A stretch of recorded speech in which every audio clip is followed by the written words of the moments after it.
Welcome back to more Mario Kart 8 Deluxe. Last time, we soared through the Propeller Cup, so this time, we're moving on to Wave 3 of the DLC courses. We're going to mix things up this time, and play as Yoshi instead of Rosalina, but we'll be sticking with the same kart configuration. Next up is the Rock Cup.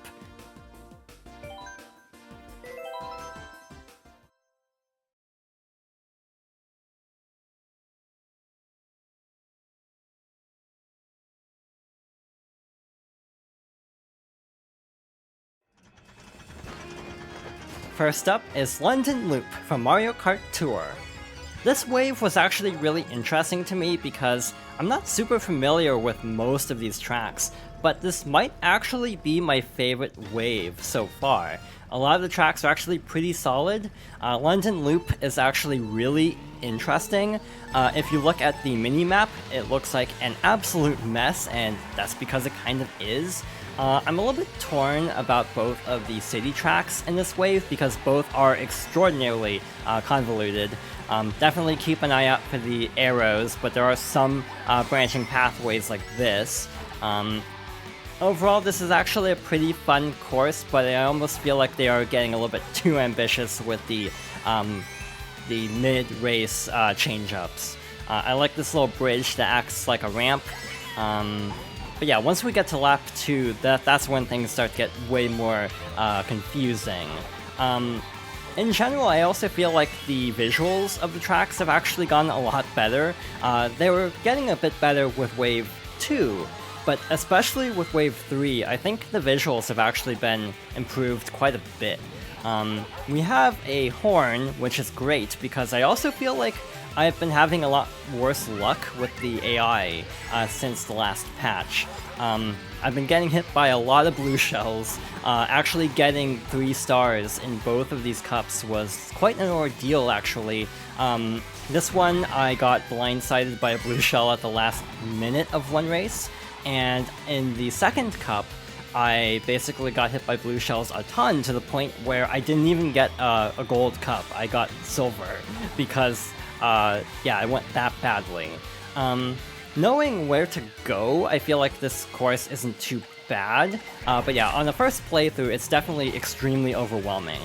Starting with lap 3, the chain chomps are now loose, so we have to dodge those now, instead of them being tethered like they traditionally are. I almost turned because I forgot where I was supposed to go, and I've definitely tried to go down the wrong pathways at that little area as well that we just passed through. This chain chomp, I honestly think is in a really bad spot that makes it extremely hard to avoid. Speaking of blue shells, we might be far enough ahead of DK that this might be okay, but yeah, getting hit by a blue shell at the very end of a race is always very scary, because you don't have much time to actually regain momentum, compared to like getting hit by a blue shell at the beginning of a race. But yeah, I mean, during my practice runs, I would get hit by blue shells literally right at the finish line, multiple times, which was not great, but overall this race actually went pretty smoothly. Good start to Wave 3. The next course is actually the one that has actually given me the most trouble.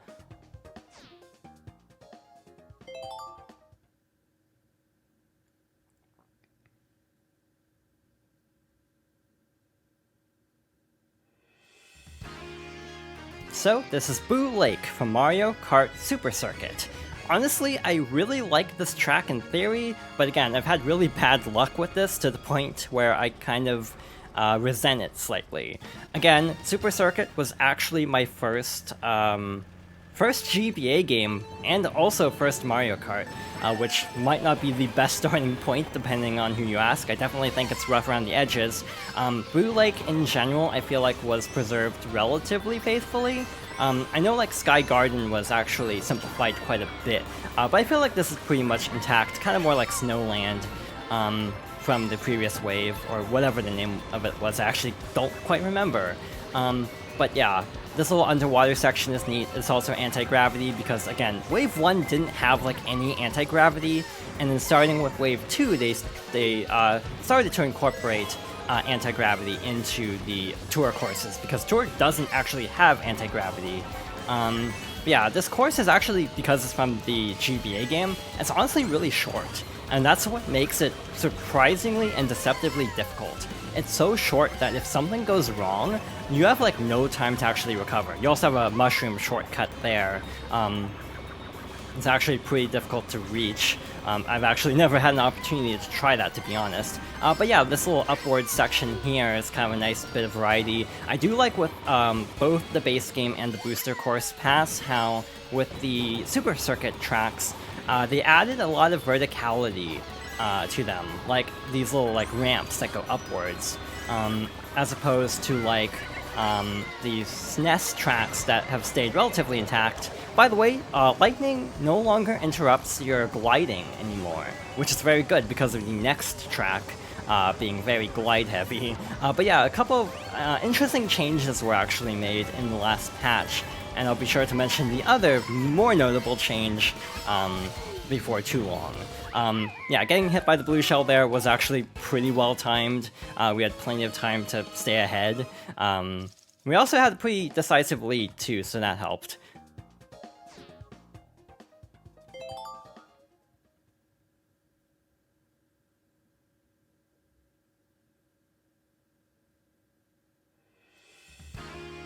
Next up is Rock Rock Mountain from Mario Kart 7.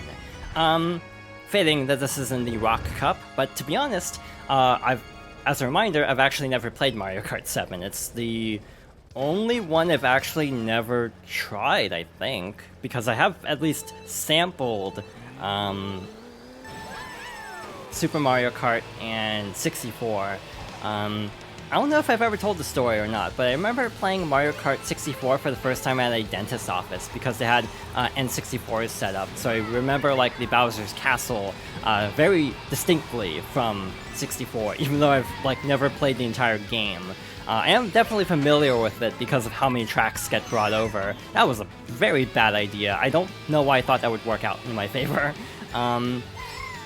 Visually, I feel like this is the Toad Circuit of this wave, where it's just, like, it's not as bad as Toad Circuit, like the grass is slightly more textured, but it still feels relatively flat compared to all of the other tracks in Wave 3.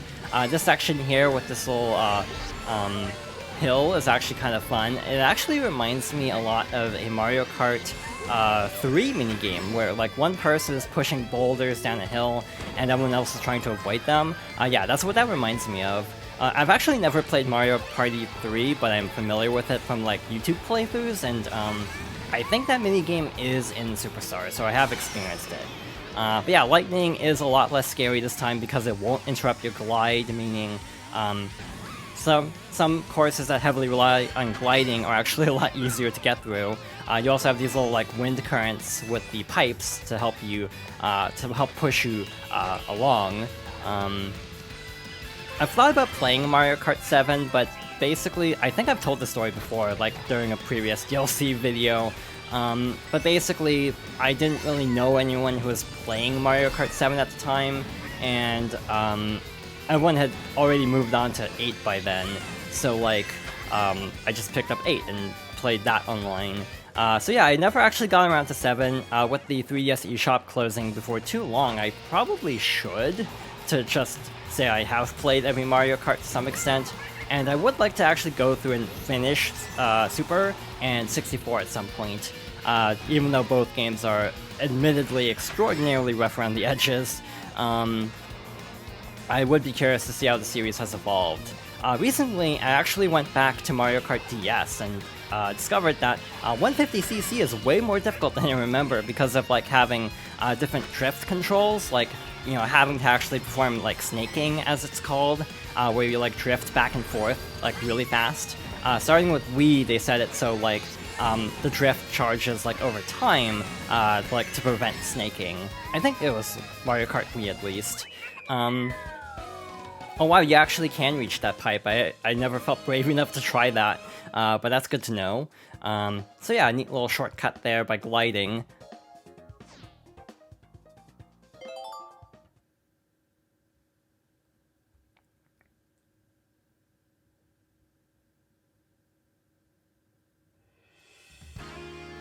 And the final track of the Rock Cup is Maple Treeway from Mario Kart Wii.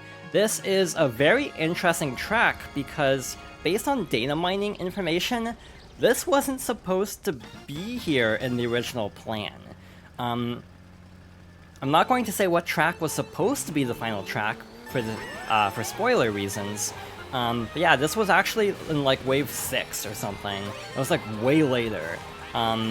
It's believed to have been moved because it's a better way to introduce a mechanic that'll come into play with a later track, which is actually a big deal because this was a mechanic that wasn't previously in 8, but having it now opens the door for more tracks.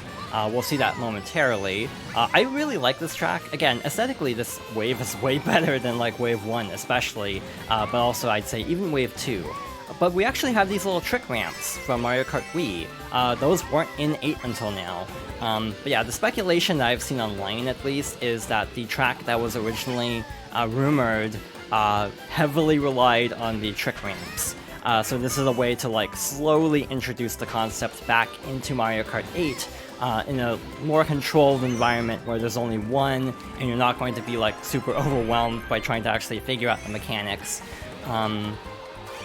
I like how I had a horn and then got hit by a green shell, so it wouldn't have even helped because I wouldn't have known it was coming. I will admit that some of the leaves look a little bit flat at times, but yeah, in general, I do feel like the lighting and like the overall texture work is actually pretty solid. I also wish they would go back and like clean up some of the Wave 1 tracks that still look very flat. I know there's a missing sound effect in Waluigi Pinball, like when you go through like the gutter, I guess, or where the ball drain, I think. I don't know what it's called, I don't play pinball very much, but yeah, when you pass by the two flippers at the end of Waluigi Pinball, there's supposed to be like a sound, and that's still missing. Maybe it'll be added in eventually. But also one more thing in terms of patch data, the ability for versus races and like online lobbies to set custom items was added. So hypothetically, you could have a race with entirely blue shells. I have seen videos of this and it is pure chaos. You can also set all sorts of other conditions too, like if you set bombs or bob-bombs and the Crazy 8, the Crazy 8 will only have bob-bombs. So yeah, the custom items has been a feature that people have been playing around with the last few days and trying to like figure out like really wacky combinations for like custom like game modes essentially, because having custom items does change how you have to approach races. Like in an all blue shell race, you don't really want to be in first that much. You kind of want to hang back and try to speed up at the end. But yeah, that was Maple Treeway. Overall, a very pretty course, but also relatively uneventful. Again, off-screen, I had the worst luck when trying these courses for the first time. But yeah, that actually went shockingly smoothly. And that concludes the Rock Cup.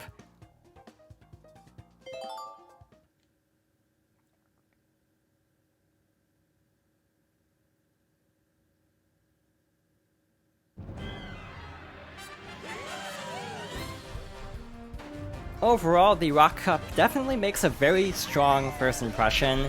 Again, time will tell if I like it more or less than some of Wave 2. Like, I remember Wave 2 was pretty good. Wave 1 had a couple standouts, but in general, I think is the weakest just by being the first. So yeah, as I continue to play these tracks, I am curious to see how my thoughts change, but so far so good. This is a really solid set of tracks.